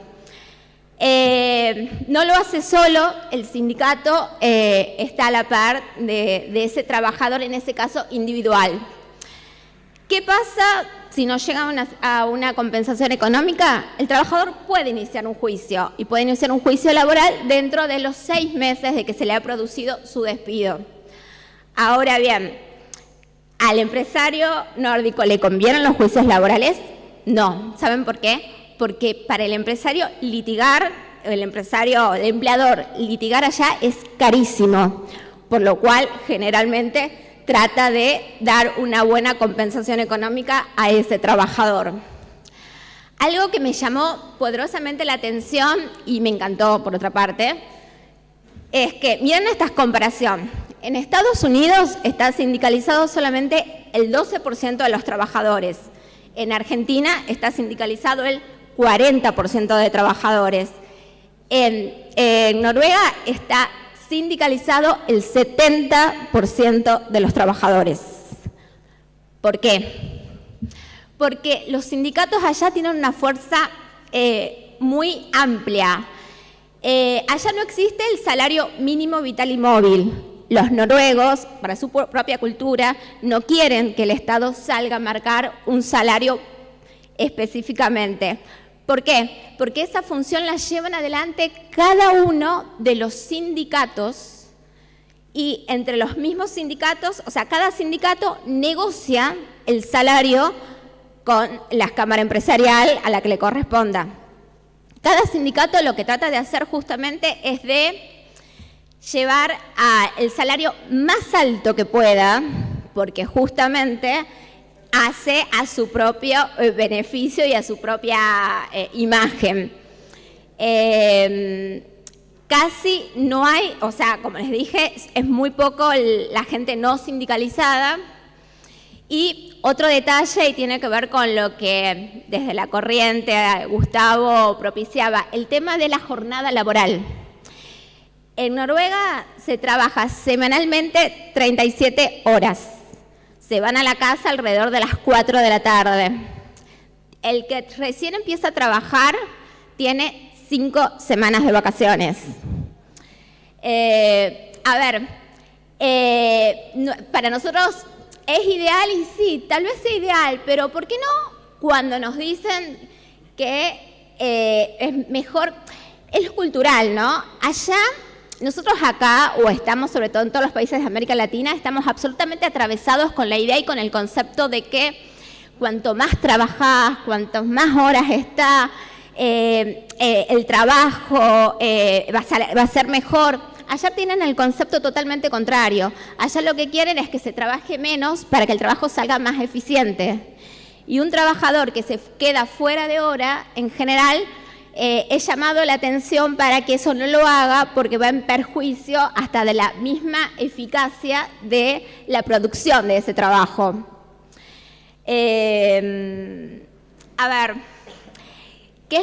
¿Cuál es la idea? Yo cuando leía esto y analizaba, se me vino a la cabeza las utopías, ¿no? Por ahí, desde nuestra realidad, podemos mirar esa otra realidad como algo utópico. Pero, ¿por qué no tratar de que esa utopía, de algún modo, luchar por ella? Estamos hoy por hoy en medio, para mí, en este contexto histórico de nuestro país, estamos en el medio de un río. O nos podemos ir para un lado, para una orilla, o podemos llegar a otra orilla. Creo que tenemos que tomar ciertas utopías para movernos, para avanzar, porque tal vez lo que hoy es utópico, el día de mañana sea realidad. Bueno, muchas gracias.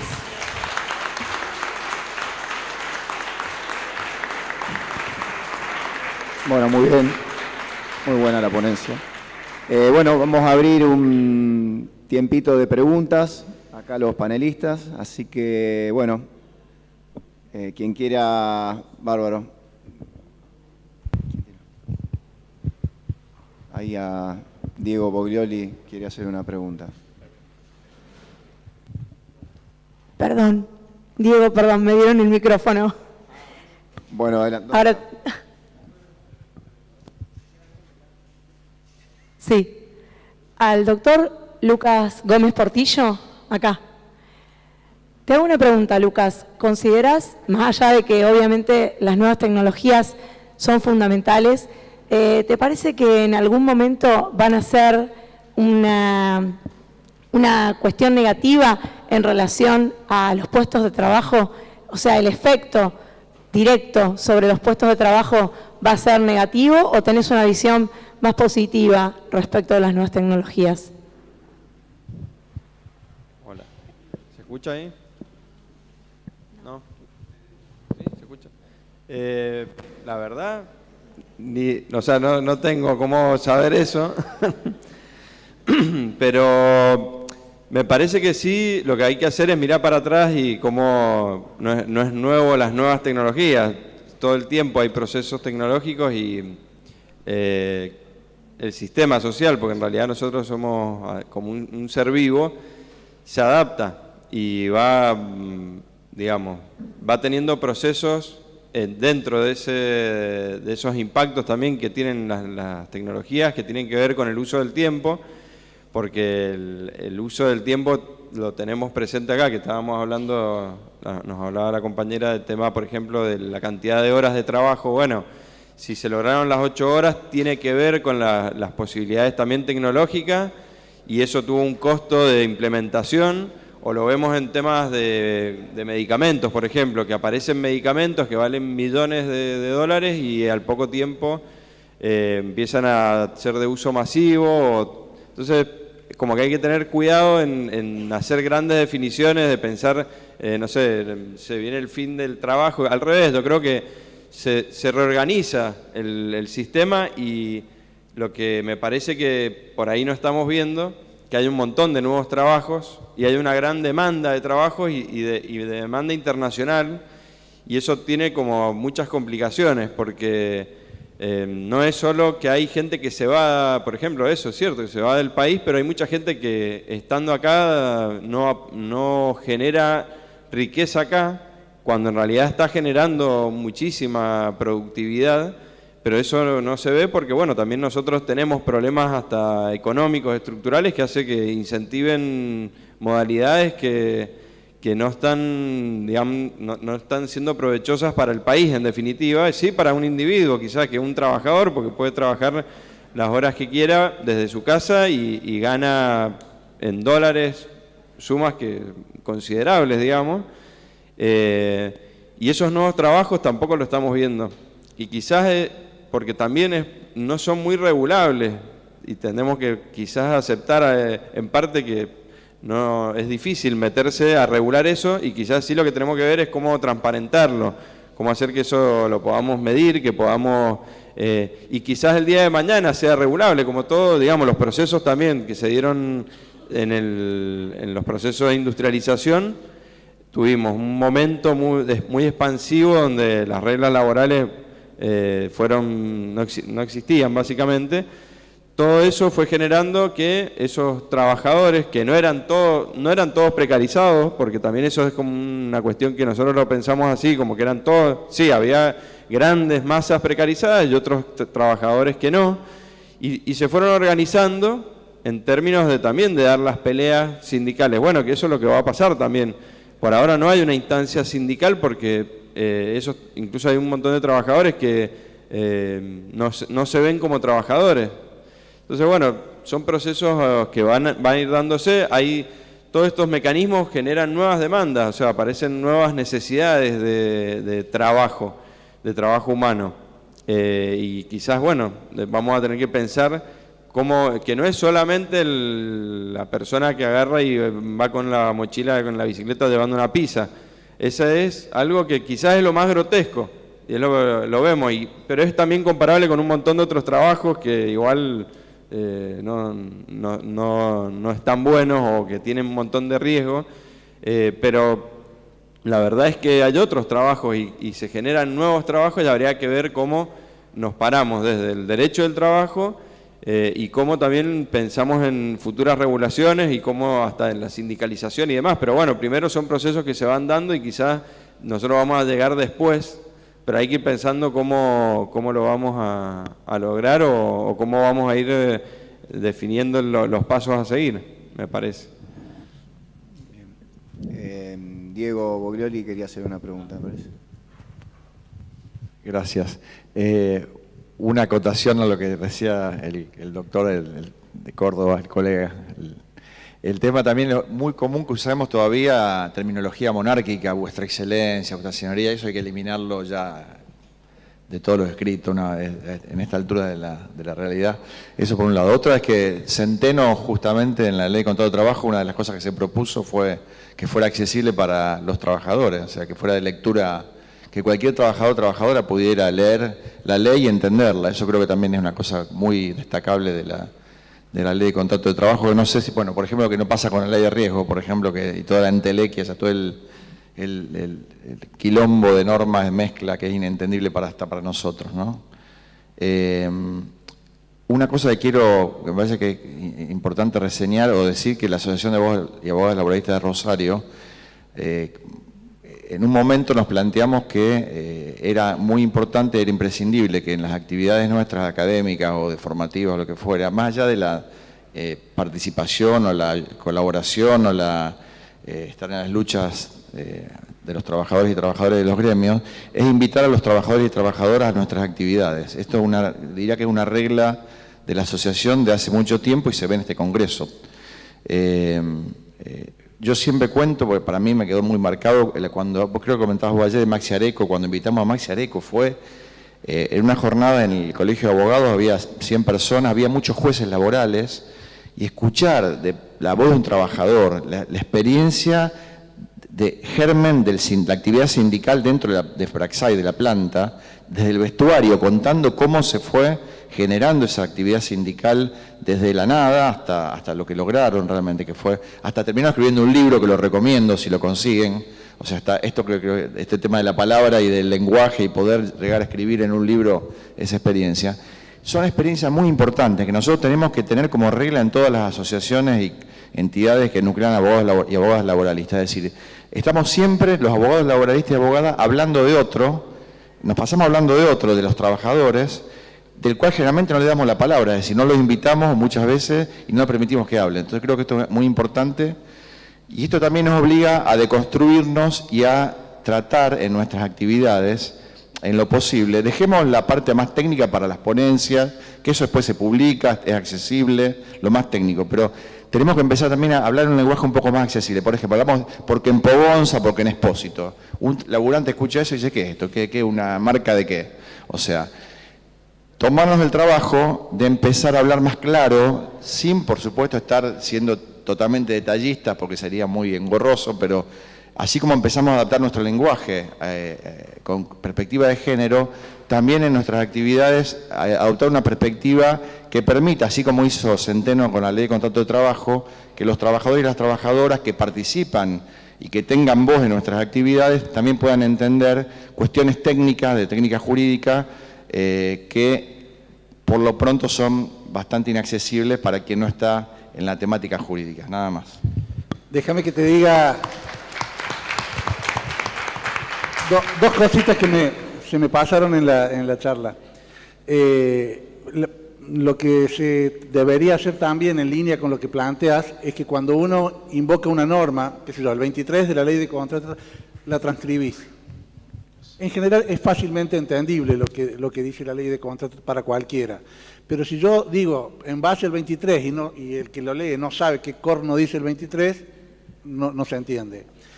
Y lo segundo, en línea también con lo que vos decías, no solo eliminar el su señoría, vuestra excelencia y toda esa jeringosa monárquica, sino además, por ejemplo, ¿qué es esto de que cuando uno entra se tienen que parar? ¿Por qué? Eso, pero vos sabés que cuesta muchísimo erradicarlo, porque está tan fuertemente metido que, bueno, es lo que sale primero. Sí, allá hay 3 preguntas más y pasamos al siguiente panel. Allá al fondo hay un muchacho que está levantando la mano. Y acá hay 4. Bien. Ahí va Pancho. Bueno, buenos días. Esta mañana, como anoche nos acostamos tarde, vi el panel en YouTube.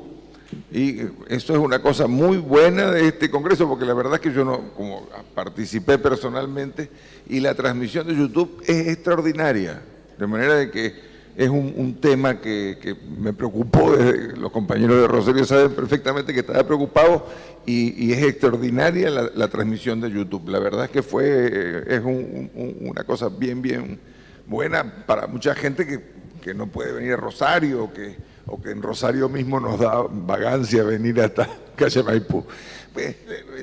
Una sola cosita en relación a la pregunta sobre las nuevas tecnologías. Porque las nuevas tecnologías es una expresión demasiado grande.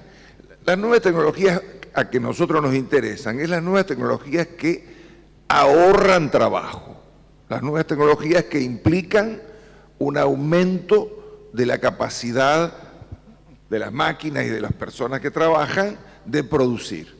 Entonces, en la medida en que disminuye la cantidad de trabajo necesario para producir un bien, se genera un excedente. Y el gran problema que estamos acá reunidos y metidos es quién se apropia de ese excedente.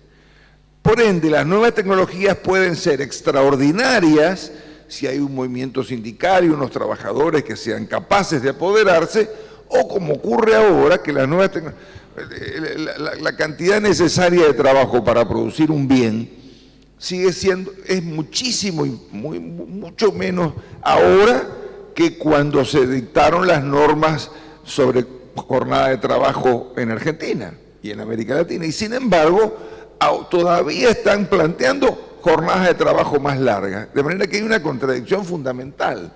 Y repito, entonces, el movimiento sindical y nosotros también como rueda auxiliar de ese movimiento, tenemos que tener claro que esas nuevas tecnologías tenemos que apropiarnos. Porque además las nuevas tecnologías, y con esto termino la pregunta, las nuevas tecnologías generan un proceso interesante de socialización. Antes, para producir un bien o un servicio, lo podía hacer un artesano, lo podía hacer una persona o lo podía hacer una pequeña fábrica. Hoy en día existen redes, existen cadenas, se ha socializado la producción. Se ha socializado la producción y se ha privatizado la ganancia, se ha privatizado lo que se apoderan de ese inmenso, es impresionante el aumento de la productividad del trabajo. Y sin embargo, la compañera que hizo una tan simpática intervención nos hablaba de Noruega. Noruega 37 horas, etcétera, etcétera. La productividad del trabajo en un país como Noruega creció inmensamente, por lo cual la plusvalía que se genera en esas 37 horas es quizá más inmensa que la que producimos los argentinos, los laburantes argentinos con 48 horas de trabajo. Entonces, me parece, la pregunta es para los compañeros, ¿cómo hacemos, cómo tiene que hacer el actor principal de esto, que es el movimiento obrero, para apoderarnos de ese aumento de la productividad del trabajo que implican las nuevas tecnologías? Gracias. Bueno, cualquiera de los cuatro me puede contestar, me parece. Bueno, primero, algo que me había olvidado, reconocer el trabajo de Pancho y de Jorge Elizondo y Pancho Iturraspe, que bueno, han sido siempre desde hace años que son también los que han permitido que ahora estemos acá también de alguna manera, toda su trayectoria y el compromiso. Y me parece que bueno, lo que apunta Pancho es central y es una de las grandes, es uno de los grandes desafíos. Y yo lo ataría con una cuestión que tiene que ver, o sea, con dos cosas. Una que es la soberanía, que en esto entra en juego, y ahí se va la discusión de cómo aprovechar esa ganancia o esa productividad y ese diferencial, porque la verdad es que estos mecanismos son, primero que tienden a ser monopólicos, transnacionales y de una manera muy fuerte, digamos. Entonces, tienen grandes sistemas de concentración. Ahí el mismo Pancho dice, bueno, lo vi por YouTube. Y bueno, YouTube es de Google. Google controla una masa de datos, de información, de procesamiento de todo lo que hacemos, cómo nos movemos, de geolocalización, de lo que vemos y demás, que digamos, es muy difícil de que no caigamos ahí. Y a la vez presenta desafíos que tienen que ver con el segundo punto, que es la cuestión de el capital local.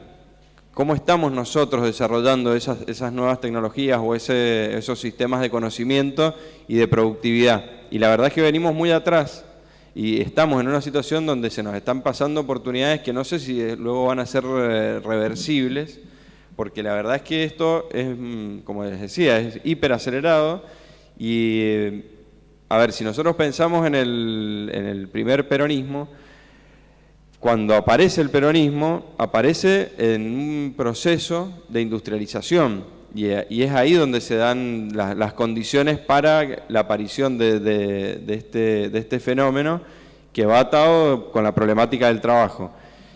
Y para eso lo que se genera es el desarrollo de la industria local. Nosotros a ver, para un dato que es bastante interesante, nosotros que sería una de las grandes políticas que más o menos hay algún consenso, que es la Ley de Economía del Conocimiento, con debates y demás. Creo que a veces de este lado con cierto exceso de ideología y del otro lado con demasiados intereses para llevarlo para otro lado, pero me parece que eso ha sido una política.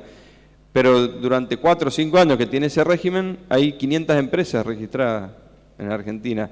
Y tenemos, sí, somos uno de los grandes desarrolladores de los que se llaman unicornios, que son empresas de $1.000 millones que tienen escala global, pero la verdad, y digamos, en términos relativos a la cantidad de habitantes, somos líderes sobre México, sobre Brasil o sobre Chile. Ahora, y sobre Uruguay, o sea, sobre cualquier país de la región. Ahora, el problema es que siguen siendo pocas las empresas, o sea, 500 empresas de esto. Sí, obviamente que hay muchas empresas que ni siquiera, justamente porque no están adecuados ni las condiciones macroeconómicas, ni la estructura normativa institucional, por ahí no están declaradas, pero tener un régimen de 500 empresas actualmente, donde ese es el capital que se está generando y donde se está generando ese diferencial, justamente tiene un impacto hasta después en el desarrollo soberano de que nosotros querramos tener sobre esas tecnologías.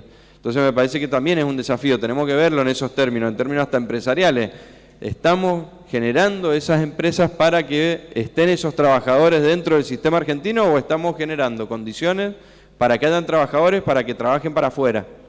Y para empresas que lo que van a hacer es capitalizar para afuera, sacar capital que nosotros sí tenemos para desarrollar y tenemos potencialidad y tenemos un sistema bastante potente en lo educativo, en redes, en un montón de cuestiones que tenemos condiciones, pero no estamos insertándonos como corresponde. Entonces acá de vuelta la pregunta es, ¿vamos a dejar que esto avance y vemos después qué hacer? ¿O vamos a tenerlo como una condición estratégica de hacer cosas para meternos en las mejores posibilidades y condiciones? Bien, usted quería hacer una pregunta. Perdón, ¿me dejas una palabra sobre la pregunta anterior? Diga. Me parece que concomitantemente con lo que dice el compañero, en el futuro de quien se apropia de ese excedente tiene que ver también con la capacitación hacia adentro en los sindicatos, porque no hay forma de apropiarse de ese excedente si no hay un acompañamiento en la lucha de los trabajadores en ese sentido. Entonces, tiene que ver con la conciencia político y gremial que tengan los trabajadores respecto de ese futuro que se viene. Muy bien. Dale. Buen día. Por acá. Primero, celebrar recién lo que decía el compañero que está acá adelante, de la necesidad que haya trabajadores y trabajadoras en este ámbito para opinar, para aportar. Yo creo que el saber obrero es fundamental en estos ámbitos y es fundamental para la generación de ideas porque están ahí, están en el territorio, están en el lugar de trabajo. En línea con la situación tecnológica o el avance tecnológico, quizás algunos contrapuntos, algunas reflexiones y algunos signos de pregunta. Recién una compañera acá preguntaba, ¿es positivo o negativo el avance tecnológico? Bueno, yo puedo, o nosotros en realidad podemos plantear desde empleado de comercio, por ejemplo, una situación de precarización y flexibilización de los trabajadores y trabajadoras de Pedido Ya, Globo y Rappi, que no solo es una cuestión, digamos, a nivel local, sino una cuestión global, donde durante la pandemia se profundizó toda esta cuestión y se habló también, ojo, tengamos en cuenta esta cuestión de la modernidad, ¿no? Porque se vende esta situación como una modernidad y en realidad son chicos y chicas, trabajadores y trabajadoras, arriba de una bicicleta, pedaleando, entregando un pedido. De hecho, muchos de ellos están sindicalizados porque dentro del convenio colectivo 130 del año 75 corresponde a la categoría maestranza A, que son trabajadores de reparto. ¿Qué quiero significar con esto? Primero, valorizar los convenios colectivos de trabajo. Muchas veces se habla y se dice, abramos los convenios colectivos. Quizás es cierto, y hay signo de pregunta, hay que incorporarle todas las cuestiones tecnológicas y el avance, pero también, ojo, hay que mirar, porque a veces con esto de la falsa, de la modernidad y toda la cuestión, pretenden meter y precarizar y flexibilizar a los trabajadores y las trabajadoras dentro de esta cuestión. Ese es un poco el aporte, y también en esto del futuro del trabajo y las nuevas tecnologías, entender que también las nuevas tecnologías las hizo un trabajador y le hizo una trabajadora. Entonces, si hay nuevas tecnologías, si hay futuro del trabajo, que sea con trabajadores y trabajadoras adentro. Gracias. Bueno, muy bien, muy bien, muy bien. Pasamos... Se va. Bueno, terminamos el panel acá. Muchas gracias. Un aplauso. Una pregunta muy breve para Lucas, que bueno, ha recibido la mayor cantidad de preguntas.